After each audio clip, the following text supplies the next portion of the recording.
Vous êtes une voleuse, l'homme crie devant tout le monde. Camille Dubois regarde l'écran de son téléphone. Son visage devient rouge. 100 personnes lisent dans le message sur Internet. Camille Dubois vole les idées d'autres artistes. Camille tremble. Elle travaille dans le petit café de Montmartre. Les clients parlent de son scandale. Ils chuchotent et pointent du doigt. Elle veut courir, mais elle doit rester forte. « Ce n'est pas vrai !» elle dit à son patron. « Je ne vole jamais rien. » Son patron secoue la tête. « Camille, les gens parlent. C'est mauvais pour le café. Je suis désolée. » Camille comprend. Elle va perdre son travail. Elle va perdre son rêve de devenir une artiste célèbre. Tout s'écroule. Elle rentre dans son petit appartement. Elle vit seule depuis ses 18 ans. Son père est parti quand elle était petite.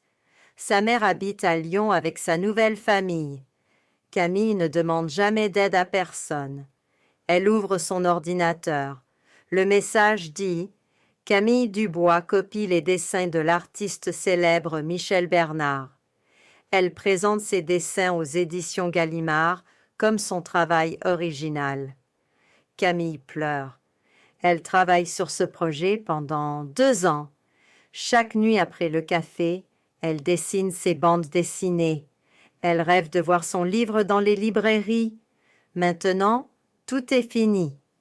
Elle téléphone à sa mère à Lyon. « Maman, j'ai des problèmes. »« Camille, tu dois rentrer à la maison. Tu dois trouver un bon mari. L'art ne nourrit pas sa famille. »« Non, maman, je vais me battre. » Sa mère soupire. « Tu es trop fière, ma fille, comme ton père. » Camille raccroche. Elle est seule contre le monde. Elle lit le nom de l'homme qui écrit le message. Henri Leclerc, critique d'art célèbre. Il travaille pour le journal Le Figaro. Il a beaucoup de pouvoir dans le monde artistique français. Elle prend une décision. Elle va aller voir cet homme. Elle va demander la vérité. Elle va défendre son honneur. Le lendemain matin, Camille met sa plus belle robe. Elle prend le métro jusqu'au centre de Paris. Elle entre dans les bureaux du journal. La réceptionniste la regarde avec surprise. « Je veux parler à Henri Leclerc, » Camille dit. « Vous avez un rendez-vous ?»« Non, mais c'est urgent. Il écrit des mensonges sur moi. » La réceptionniste appelle quelqu'un. 5 minutes plus tard, un homme grand arrive. Il a les cheveux gris et porte un costume cher. « Mademoiselle Dubois, je suis Henri Leclerc. Vous voulez me parler ?» Camille se lève. Son cœur bat très fort. « Monsieur, vous dites que je vole les idées d'autres artistes. Ce n'est pas vrai. » Leclerc sourit. « Mademoiselle, j'ai les preuves. Vos dessins ressemblent exactement aux dessins de Michel Bernard. »« Montrez-moi ces preuves. »« Je ne dois rien vous montrer. Vous êtes une petite artiste de Montmartre. Moi, je suis critique depuis 20 ans. » Camille sent la colère monter en elle. « Je demande des excuses publiques. Je demande que vous disiez la vérité. » Leclerc rit. « Vous êtes amusante, mademoiselle, mais vous ne pouvez rien faire contre moi. Je conseille à toutes les maisons d'édition de ne pas publier votre travail. » « Nous verrons bien, » Camille dit.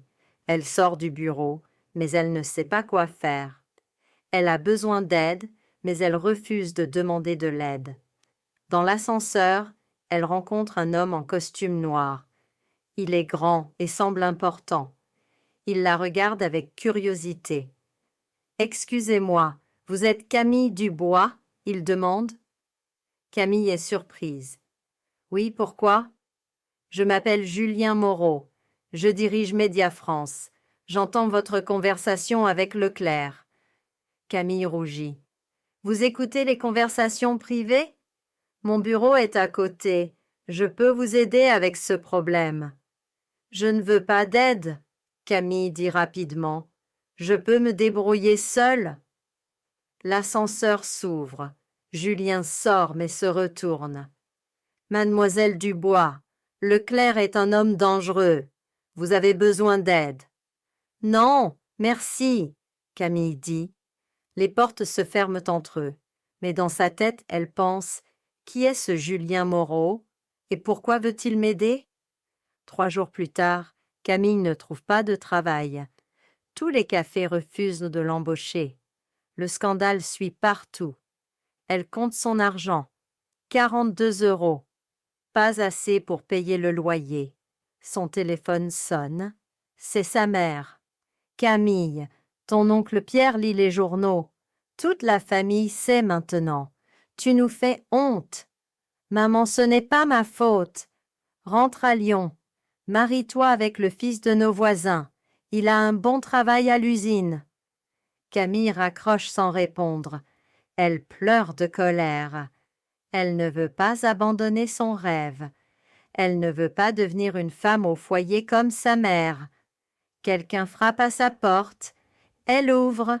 C'est Julien Moreau, l'homme de l'ascenseur. Il porte un costume gris et tient des fleurs. « Qu'est-ce que vous faites ici ?» Camille demande. « Je viens vous proposer quelque chose. Comment connaissez-vous mon adresse ? Je suis un homme d'affaires. Je trouve toujours les informations que je cherche. » Camille croise les bras. « C'est du harcèlement. »« Non, c'est de l'aide. Puis-je entrer ?» Camille hésite. Elle a peur, mais elle est aussi curieuse. Elle ouvre la porte. Julien entre et regarde son petit appartement. Il voit ses dessins partout sur les murs. « Votre travail est magnifique, » il dit. « Leclerc ment. Vous avez votre propre style. »« Merci, mais pourquoi m'aidez-vous » Julien s'assoit sur le canapé. « Je dirige Média France. Nous possédons 3 maisons d'édition. Je peux publier votre livre. » Camille écarquille les yeux. « Vraiment ? » ?»« Oui, mais j'ai une condition. »« Laquelle ? » ?»« Fiancez-vous avec moi. » Camille sursaute. « Quoi ? Vous êtes fou !»« Écoutez-moi, j'ai 32 ans. Ma famille me presse de me marier. Vous avez besoin d'argent et de protection. C'est un contrat d'affaires. » « Un faux mariage ? Une fausse fiançaille ? 6 mois. Vous venez aux événements sociaux avec moi. Je paye vos dettes et je publie votre livre. Après 6 mois, nous rompons et tout le monde est content. » Camille se lève et marche dans la pièce. « C'est ridicule. Réfléchissez. Leclerc ne peut rien contre la fiancée de Julien Moreau. Vous aurez accès à tout le monde artistique parisien. Je ne veux pas dépendre d'un homme. Ce n'est pas de la dépendance, c'est un partenariat. » Camille regarde ses factures sur la table. Elle doit 3 mois de loyer. Elle doit de l'argent à l'école d'art. Elle n'a plus de choix. « Combien payez-vous » elle demande. « 5 000 € par mois, plus tous vos frais. » Camille calcule. En 6 mois, elle peut rembourser toutes ses dettes et commencer une nouvelle vie. « Pourquoi moi ? Vous pouvez épouser n'importe quelle femme riche. » Julien sourit tristement. Les femmes riches veulent un vrai mariage. Elles veulent des enfants et une grande maison. Moi, je veux juste que ma mère arrête de me présenter des candidates. Vous ne voulez pas d'amour ? L'amour fait souffrir. Je préfère les contrats. Camille étudie son visage. Il semble honnête mais aussi triste. Elle sent qu'il cache quelque chose. « Quelles sont les règles ?» elle demande. « Nous sortons ensemble en public. Vous assistez au dîner d'affaires. Vous portez des vêtements élégants. Vous jouez le rôle de la fiancée parfaite. Et en privé ? En privé, nous sommes des étrangers. Chacun vit sa vie. » Camille pense à sa mère, à son oncle, à tous les gens qui disent qu'elle va échouer. Elle pense à son rêve de voir son livre publié. « D'accord, » elle dit, Mais j'ai mes conditions aussi. Lesquelles? Je garde mon appartement, je continue mon travail d'artiste, et si vous mentez ou trichez, le contrat s'arrête immédiatement. Julien se lève et tend la main. Marché conclu. Camille serre sa main. Elle sent une étrange émotion. Sa main est chaude et forte. Pour la première fois depuis des jours, elle se sent protégée. Quand commençons-nous? Elle demande. Demain soir, nous allons au gala de la Fondation Cartier. Tout le monde artistique parisien sera là. Après le départ de Julien, Camille s'assoit sur son lit. Elle regarde le contrat qu'il laisse. Tout semble parfait. Trop parfait. Elle appelle sa meilleure amie Sophie. « Sophie, je vais faire quelque chose de fou. »« Quoi encore ? » ?»« Je vais me fiancer avec un homme riche. »« Tu plaisantes ? » ?»« Non, c'est sérieux. Mais c'est juste pour l'argent. » Sophie reste silencieuse. « Camille, fais attention.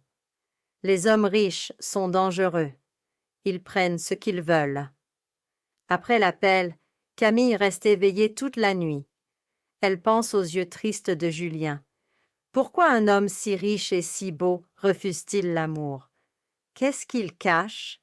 Le gala est magnifique.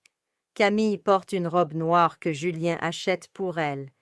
Elle se sent comme une princesse, mais aussi comme une menteuse. Tous les invités la regardent avec curiosité. Qui est cette fille avec Julien Moreau? Il chuchote. Julien tient son bras fermement. Il la présente à tout le monde. Voici ma fiancée, Camille Dubois, l'artiste. Henri Leclerc arrive avec sa femme. Il regarde Camille avec surprise et colère. « Monsieur Leclerc !» Julien dit poliment. « Vous connaissez ma fiancée ?» Leclerc devient rouge. Il comprend qu'il ne peut plus attaquer Camille maintenant. Elle a la protection de l'homme le plus puissant de Paris. Oui, il y a eu un malentendu. » Leclerc bégait. « Quel malentendu ?» Julien demande froidement. « J'ai fait une erreur sur son travail. Je vais publier des excuses demain. » Camille sourit. Elle gagne sa première bataille. Mais elle sent que Julien utilise sa peur pour contrôler Leclerc. Cette violence cachée l'inquiète. Pendant le dîner, Camille observe Julien. Il parle avec tout le monde, mais reste distant. Il ne sourit jamais vraiment. Il boit beaucoup de vin. « Julien, racontez-nous comment vous rencontrez Camille, » demande une dame élégante. « C'est le destin, » Julien répond, mais ses yeux évitent ceux de Camille. Après le gala, il monte dans la voiture de Julien. C'est une Mercedes noire avec chauffeur. « Vous êtes un bon acteur, » Camille dit. « Vous aussi. Tout le monde croit que nous sommes amoureux. Pourquoi buvez-vous autant ?» Julien la regarde dans l'obscurité. Ça m'aide à oublier. Oublier quoi? Des choses qui ne vous regardent pas. Le chauffeur s'arrête devant l'appartement de Camille. Elle descend, mais Julien la suit. « Que faites-vous » elle demande. « Je monte avec vous. Les paparazzis nous suivent peut-être. » Dans l'appartement, Julien regarde encore ses dessins. Il s'arrête devant un portrait de famille. « Qui sont ces gens ?» il demande. « Mon père, ma mère et moi, avant qu'ils partent. »« Quel âge aviez-vous » ? 7 ans. Un jour, il était là. Le lendemain, il était parti, avec une autre femme. Julien touche le dessin doucement. « Je comprends. » Vous comprenez quoi? La douleur d'être abandonné. Camille voit une tristesse profonde dans ses yeux. Qui vous abandonne? Julien s'assoit lourdement sur le canapé. Le vin le rend vulnérable. Ma sœur, elle s'appelait Marie. Elle avait 20 ans. Elle est morte? Un accident de voiture. Il y a 2 ans. C'était ma faute. Camille s'assoit à côté de lui. Pourquoi votre faute? Nous nous disputons ce soir-là. Elle veut épouser un homme pauvre. Je dis que c'est une erreur. Je dis des choses terribles. Elle part en pleurant et elle ne revient jamais. Julien pleure. Camille ne sait pas quoi faire. Elle veut le consoler, mais ils sont des étrangers. Ce n'est pas votre faute, elle dit doucement. Si, c'est ma faute. Je détruis tout ce que je touche. C'est pourquoi je ne veux plus jamais aimer. Camille comprend maintenant. Julien a peur de l'amour, parce qu'il a peur de faire mal aux gens qu'il aime. Elle pose sa main sur son épaule. Vous n'êtes pas un monstre. Julien la regarde. Pour la première fois, elle voit le vrai homme derrière le masque. Il est brisé, comme elle. Pourquoi êtes-vous gentil avec moi? Il demande. Parce que je comprends la douleur. Ils restent silencieux longtemps. Camille sent quelque chose changer entre eux. Ce n'est plus juste un contrat. Julien se lève soudain. Je dois partir. Attendez. Non, c'était une erreur. Je ne dois pas vous parler de ma sœur. Il court vers la porte. Camille le suit. Julien, restez. Mais il part déjà. Camille reste seule avec 1000 questions. Elle commence à comprendre que Julien n'est pas juste un homme d'affaires froid. Il est un homme blessé qui se punit lui-même. Le lendemain matin, les journaux publient les photos du gala. Julien Moreau présente sa fiancée mystérieuse. Leclerc publie aussi ses excuses publiques. Camille devrait être heureuse. Son nom est lavé. Mais elle pense seulement à Julien et à ses larmes. Elle appelle son numéro, mais il ne répond pas. Elle appelle son bureau. Monsieur Moreau est en voyage d'affaires, dit sa secrétaire. Il revient dans une semaine. Une semaine sans nouvelles. Camille travaille sur ses dessins, mais elle ne peut pas se concentrer. Elle pense à lui constamment. Puis elle reçoit un appel de sa mère. Camille, les journaux parlent de tes fiançailles. Pourquoi tu ne dis rien à ta famille? C'est compliqué, maman. Il est riche et beau. Épouse-le vite avant qu'il change d'avis. Après l'appel, Camille réalise quelque chose d'horrible. Elle commence à avoir de vrais sentiments pour Julien. Ce contrat devient dangereux pour son cœur. Le soir, quelqu'un frappe à sa porte. Elle espère que c'est Julien. Mais c'est une femme élégante avec des cheveux blonds. Vous êtes Camille Dubois? La femme demande. Oui. Je suis Isabelle Moreau, la mère de Julien. Nous devons parler. Isabelle Moreau entre dans l'appartement comme une reine. Elle porte un manteau Chanel et des bijoux de diamants. Elle regarde partout avec dédain. Alors, vous êtes la fille qui trompe mon fils. Elle dit froidement. Je ne trompe personne, Camille répond. Julien et moi sommes fiancés. Arrêtez de mentir. Je sais tout de votre petit contrat. Camille sent son cœur s'arrêter. Comment savez-vous? Je suis sa mère, je connais tous ses secrets. Il paye des femmes depuis des années pour éviter le mariage. Isabelle s'assoit sans invitation. Mais cette fois, c'est différent. Il parle de vous. Il pense à vous. Vous le rendez vulnérable. Ce n'est pas ma faute. Si, c'est votre faute. Depuis la mort de Marie, il va mieux. Il oublie sa douleur. Maintenant, vous réveillez tous ses sentiments. Camille comprend. Isabelle a peur que son fils souffre encore. Madame, je ne veux pas lui faire mal. Alors partez. Prenez cet argent et disparaissez de sa vie. Isabelle sort une enveloppe de son sac. 100 000 euros, plus que votre contrat.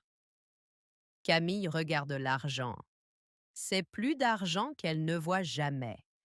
Elle peut payer toutes ses dettes et commencer une nouvelle vie. Je dois réfléchir. Non! Décidez maintenant.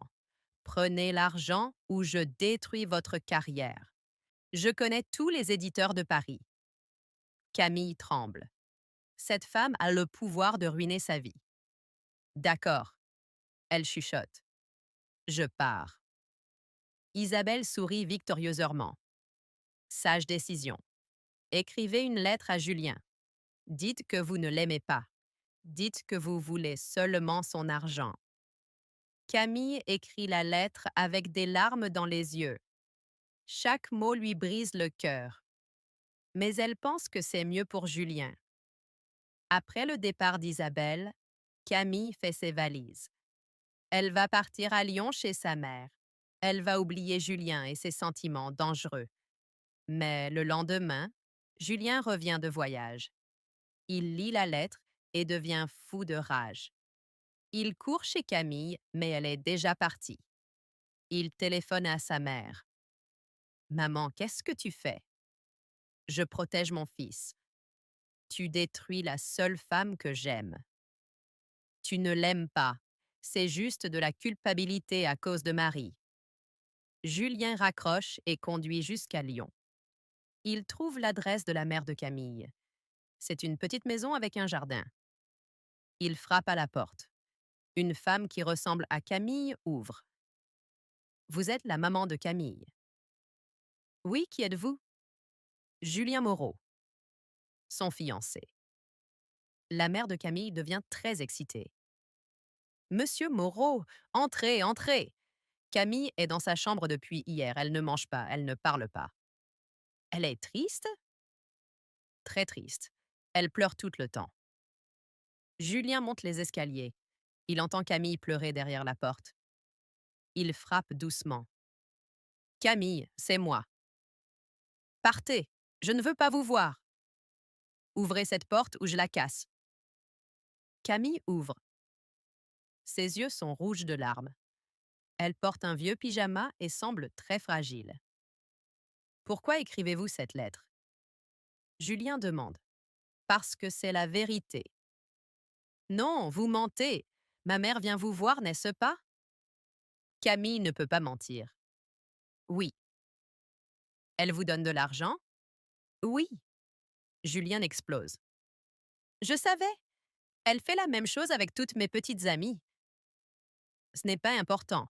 Nous ne sommes pas vraiment ensemble. Si, nous sommes ensemble. Je vous aime, Camille. Camille reste bouche bée. Vous? Vous m'aimez? Oui, depuis le premier jour. Vous pensez que je propose des contrats de mariage à toutes les femmes? Mais vous dites que l'amour fait souffrir. Oui, l'amour fait souffrir. Mais vivre sans vous fait encore plus mal. Julien prend ses mains. Camille, je suis un homme brisé.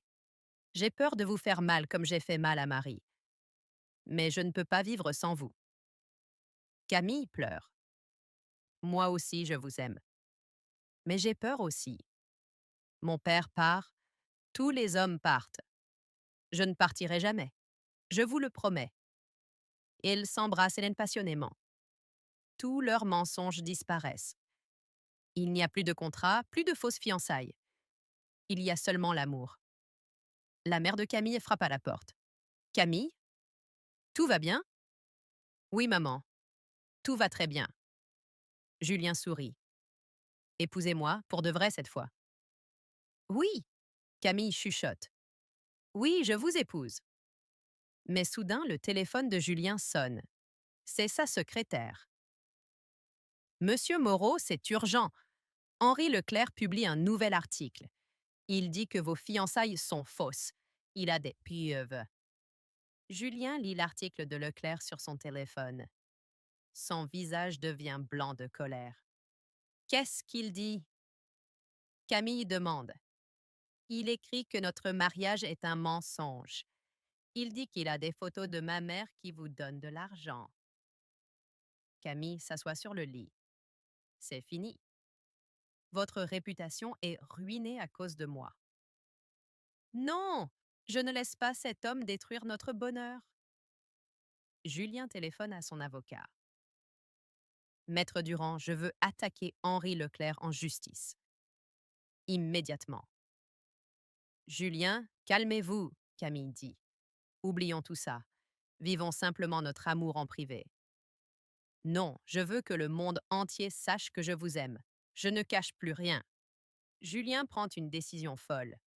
Il appelle tous les journalistes de Paris. Je donne une conférence de presse demain, place de la Bastille, à midi. Vous êtes fous, Camille dit. Tout Paris va être là. Exactement. Je dis la vérité à tout le monde. Le lendemain, des centaines de personnes arrivent à place de la Bastille. Les journalistes, les photographes, les curieux. Même la télévision est là. Camille tremble à côté de Julien. Elle porte une simple robe blanche. Elle ne se sent pas prête pour tout ce monde. Et s'ils ne croient pas, elle chuchote. Ils croiront parce que c'est la vérité. Julien prend le microphone. Sa voix porte dans toute la place. Mesdames et messieurs, je m'appelle Julien Moreau. Je suis ici pour parler d'amour. La foule se tait. Tout le monde écoute. Il y a 3 mois, je rencontre Camille Dubois. Je lui propose un faux mariage pour des raisons d'affaires. C'est vrai. Les journalistes écrivent furieusement. Les caméras filment. Mais quelque chose d'inattendu arrive. Je tombe amoureux. Pour la première fois de ma vie, je ressens l'amour vrai. Camille pleure d'émotion. Julien continue. Henri Leclerc dit que nos sentiments sont faux. Il se trompe. Camille, voulez-vous me dire devant tout Paris ce que vous ressentez? Camille prend le microphone avec des mains tremblantes. Je... Je suis juste une petite artiste de Montmartre. Je n'ai pas l'habitude de parler en public. Sa voix devient plus forte. Mais je veux que tout le monde sache. J'aime Julien Moreau. Pas pour son argent, pas pour sa position sociale. Je l'aime parce qu'il a un cœur généreux, parce qu'il me comprend, parce qu'il me rend heureuse. La foule applaudit. Beaucoup de gens pleurent. Henri Leclerc arrive soudain. Il pousse les gens pour s'approcher. Arrêtez ce spectacle! Il crie. Vous mentez à tous ces gens. Julien se tourne vers lui. Monsieur Leclerc, pourquoi attaquez-vous toujours Camille? Qu'est-ce qu'elle vous fait? Leclerc devient rouge. Elle. Elle me rappelle quelqu'un. Qui? Ma fille. Elle voulait devenir artiste aussi. Je dis que c'était impossible. Elle part en Amérique. Elle ne me parle plus depuis 10 ans. Tout le monde comprend. Leclerc attaque Camille parce qu'elle représente ses regrets avec sa propre fille. Monsieur Leclerc, Camille dit doucement, il n'est jamais trop tard pour réconcilier avec votre fille. Leclerc pleure. Elle ne veut plus me voir. Essayez. L'amour pardonne toujours. Leclerc s'en va sans dire un mot. Mais tout le monde voit qu'il réfléchit. Julien reprend le microphone. Camille Dubois, voulez-vous m'épouser devant tous ces témoins? Oui, Camille crie. 1000 fois oui! Ils s'embrassent passionnément. La foule explose de joie. Les photographes prennent des centaines de photos. 6 mois plus tard, Camille et Julien se marièrent dans une petite église de Lyon. Les deux familles sont réunies. Même Isabelle Moreau accepte finalement Camille. Je me trompe sur vous, elle dit à Camille.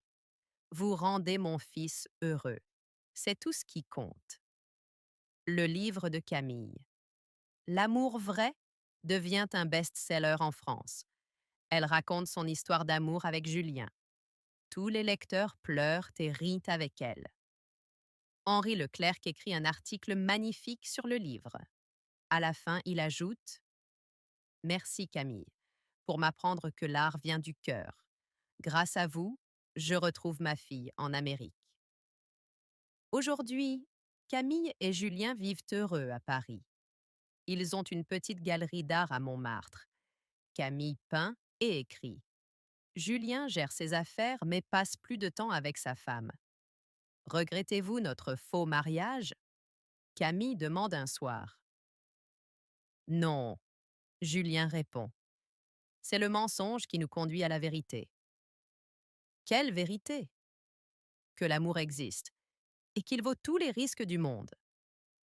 Ils s'embrassent sous les étoiles de Paris. Leur histoire commence avec un contrat, mais elle finit avec un amour éternel. Et dans leur petite galerie, il y a un dessin spécial encadré. C'est le portrait que Camille fait le jour où elle rencontre Julien. En bas, elle écrit « L'amour transforme tout ». Merci d'avoir regardé. N'oubliez pas d'aimer et de partager cette vidéo. Cliquez dessus pour apprendre un nouveau mot français avec un verbe.